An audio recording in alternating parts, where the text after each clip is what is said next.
waaw dañ koy xaw a fàtte c'est malheureusement le parent pauvre de notre système d'enseignement supérieur. dañuy wax ci public rek ay def coow. alors que à côté il y a aussi le privé. donc c'est le parent pauvre, non seulement c'est le parent pauvre, mais quand on parle du privé malheureusement c'est en mal. c'est le train qui n'arrive pas à l'heure. lu bon lañ ciy wax tiens école bi nii diplôme bi baaxul lu tax ñu bàyyi école bi muy continuer. que lii ak lii ak lii et cetera que les frais de scolarité sont excessifs et cetera mais am na privé yu baax loolu mooy suñu liggéey depuis bi ñu nekkee ministère donc direction de l'enseignement supérieur privé ñoo ngi ciy liggéey nekkul liggéey boo xam ne dafa yomb. parce que fekk nañ mi fii ay près de 300 établissements ñetti téeméer université privée.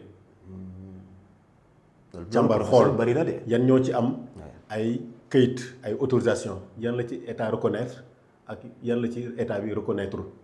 yi ci état reconnaître convoqué nañ leen première rencontre tout le monde le 5 mai le 8 mai loolu pardon à l'UCAD 2 grand amphithéâtre de l'UCAD 2 pour rappeler les règles mooy décret 2018-850 relatif au statut des établissements privés d'enseignement supérieur ak yeneen décret ñu ne loi bi lii ak lii ak lii la tëral bi loolu weesoo au mois de juillet ñu convoqué ñi amoon problème ñoo xam ne amuñu reconnaissance ñu ne leen ñëw leen ministère ils étaient près de 140 ñu leen fi ñu jëm moom baaxul fi ngeen jëm moom baaxul ñoo ngi leen di waaj a tëj su ngeen deful ndànk su ngeen régulariser wul seen situation dañ leen di waaj a tëj donc ci lañ nekk depuis lors te lu yàggatul dara dinañ publier une liste boo xamante ne dañu ne voilà au Sénégal à ce jour voilà les établissements privés qui sont reconnus képp ku am doom bu bëgg inscrire na dem ci bii établissement bii université bële école n'est-ce pas parce que boobu su paree dina mën a am diplôme boo xam ne dañ koy reconnaître non seulement ci Sénégal mais dans l'espace CAMES ak à l'international. ok ci loolu la ñuy liggéey actuellement nii liggéey bi yombul nag moo tax ñun on sillonne le Sénégal di dem di xool di càmbar di sensibiliser jeudi prochain d'ailleurs on vous invite jeudi prochain on va convoquer la 2e édition de la rencontre annuelle ministre moo koy présider. dañoo ne woon première édition c'était à l'UCAD 2 ñu ne mais pourquoi ñuy inviter privé bi à parler à laver leur linge sale dans le public mooy UCAD 2 xam nga public la. léegi nag ñu ne comme privé bi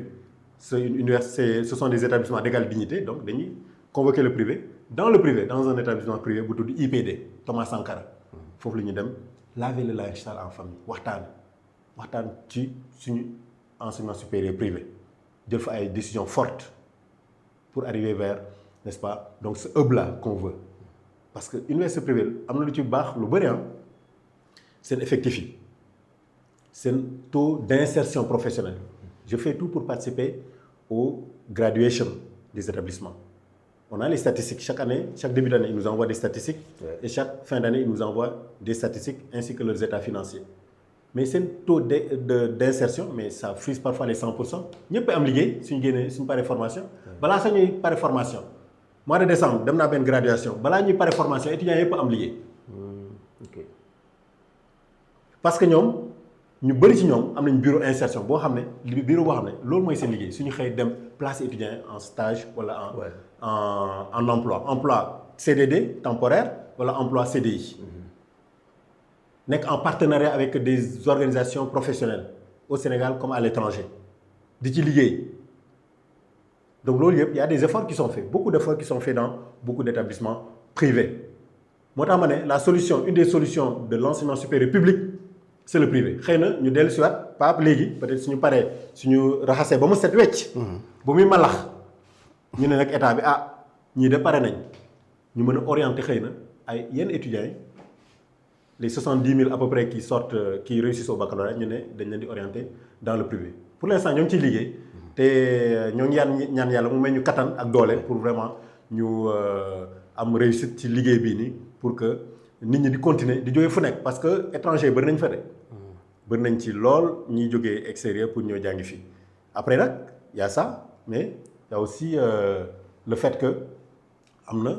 des choses qui ne vont pas des diplômes qui sont pas reconnus chaque jour day am ay étudiants yu ñëw fële ministère di ne man sama diplôme bii nii duñ ko mën a signer jamais on pourra le signer parce que l'école n'est pas reconnue xam nga ministère mooy signer diplôme privé. D'accord. Université privée yi ñoom suñu paree ñu envoyé seen dossier pour chaque diplôme dañuy envoyé dossier les attestations les relevés su nekkee mémoire le PV de soutenance ak mémoire ci boppam et cetera une longue liste pour ñu xool càmbar diplôme bu nekk est-ce que jaar na yoon balaa ñu koy soumettre pour signature. am ñu bëri donc su nekkee ne y a anguilles sous roche y a des erreurs wala y a autre chose école bi reconnaître ko amul reconnaissance amul habilitation wala amul accréditation bi ñu ko signé. D'accord waaye donc liggéey bu am solo lañ fay liggéey ak samay équipe yi foofu noonu. d'ailleurs ñoom ñoo ngi suivre émission maa ngi leen di nuyu. di leen sant di leen ndokkeel. di leen jaajëfal ci effort yi ñu def chaque jour pour que vraiment ñu am un secteur privé bu nekk un secteur privé de qualité. Voilà.